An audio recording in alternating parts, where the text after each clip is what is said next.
Appellate division 2019 সালে যে রায় দিয়েছিলেন সেখানে ওনারা ইন্টারন্যাশনাল ল মানেন নাই এবং ইন্টারন্যাশনাল লর সাথে কমপ্লাই করার রিকোয়ারমেন্ট ছিল 1973 এর আইনে। এটা খুব বড় একটা গ্রাউন্ড এবং আইনই বলা আছে মানতে হবে, আন্তর্জাতিক আইন ওনারা মানেন নাই। এই মেইন গ্রাউন্ডে রিভিউ অ্যালাউ হয়েছে। সেকেন্ড যে গ্রাউন্ডে রিভিউ গ্রাউন্ড হয়েছে, রিভিউ অ্যাপ্লিকেশনটা অ্যালাউ হয়েছে, সেটা হচ্ছে যে ওনারা যেভাবে ইন্টারপ্রিট করেছেন আইনটাকে, সেই ইন্টারপ্রিটেশনটা ম্যালাফাইডি ছিল।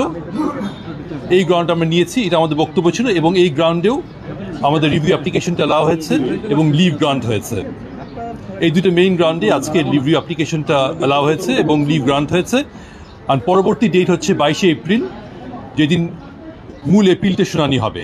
এই যে 4টা গ্রাউন্ডে লিভ দেওয়া হলো, ওই 4টা গ্রাউন্ডে মূল এপিলটার শুনানি হবে। প্রশ্ন হচ্ছে রিভিউটা কোন আইনে হয়েছে, রিভিউটা কি আর্টিকেল 105-এ হয়েছে কি না, এটা নিয়ে প্রশ্নটা রেজ হয়েছে। আমাদের এটা ক্লারিফিকেশন করে দিয়েছি কোর্টকে আমরা, যে এটা রিভিউ নট আন্ডার আর্টিকেল 105, এটা রিভিউ হয়েছে কোর্টের ইনহারেন্ট পাওয়ারের আন্ডারে। এটা আব্দুল কাদের মোল্লা জাজমেন্টে ডিসাইড করা হয়েছে এবং আমরা ওভাবেই এসেছি।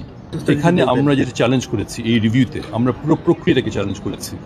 ডেফিনেটলি আমরা পুরো প্রক্রিয়াটা বলছি, আব্দুল কাদের মোল্লা সাহেবের যে রায় দেওয়া হয়েছে ওই রায়টা ইনকারেক্ট, এটা আমরা চ্যালেঞ্জ করেছি।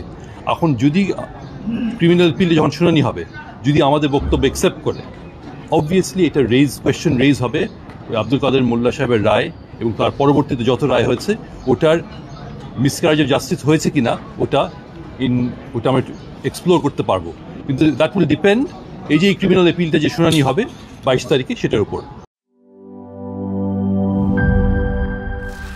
স্যার, ফ্ল্যাটের সবকিছু তো বেস্ট জিনিস অর্ডার করেছেন, এবার কিচেন সিঙ্কটা বাজারের বেস্ট সিঙ্ক কোনটা? বাংলাদেশের তৈরি বিশ্বমানের আরএফএল কিচেন সিঙ্ক, যা আপনাকে দেয় আজীবন নিশ্চয়তা। 304 ফুড গ্রেড স্টেইনলেস স্টিলে তৈরি, যা নিশ্চিত করে জংবিহীন সিঙ্কের আজীবন নিশ্চয়তা। আরএফএল কিচেন সিঙ্ক, স্বাস্থ্যকর কিচেনের চিরস্থায়ী সমাধান।